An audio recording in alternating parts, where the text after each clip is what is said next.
হৃদয়ে পীড়িত যার কৃষ্ণ চিকিৎসক তার ভবরোগ নাশিতে চতুর।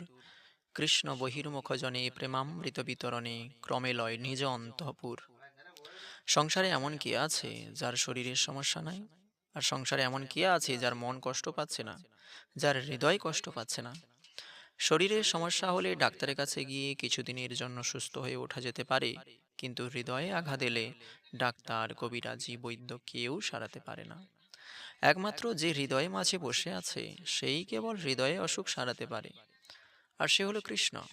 কৃষ্ণ হলো সেই চিকিৎসক যার দ্বারা জীবের জন্ম, মৃত্যু, জরা, ব্যাধির সমস্যা থেকে চিরতরে মুক্তি প্রদান করতে পারে। কৃষ্ণ হলো সেই চিকিৎসক। একজন ডাক্তার আজ একটা অসুখ নিরাময় করলো, দুদিন না যেতে আর একটা অসুখ এসে গেল। আজ একজনের কাছ থেকে ভালোবাসা পেয়ে মনটা খুশি, তো কাল আরেকজনের কাছ থেকে আঘাত পেয়ে হৃদয় বিদীর্ণ। তো এইসব সংসারের রোগ, আর এই শরীর হলো এইসব রোগের আতুরঘর। সংসারে সবাই ভালোবাসার পিছনে দৌড়াচ্ছে।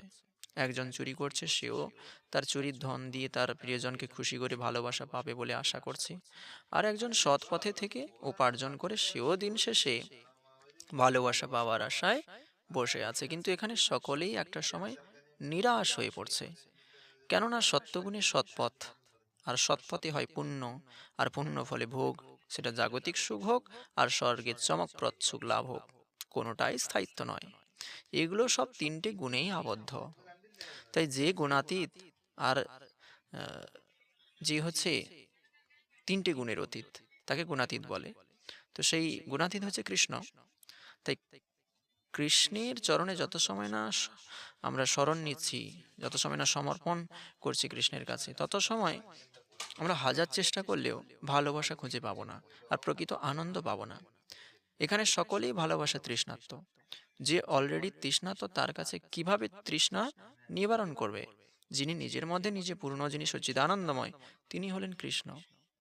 তাই তার প্রতি শরণাগত হলে জীবের সব সমস্যা সমাধান হয়ে যায়, জীব পরমানন্দ লাভ করে।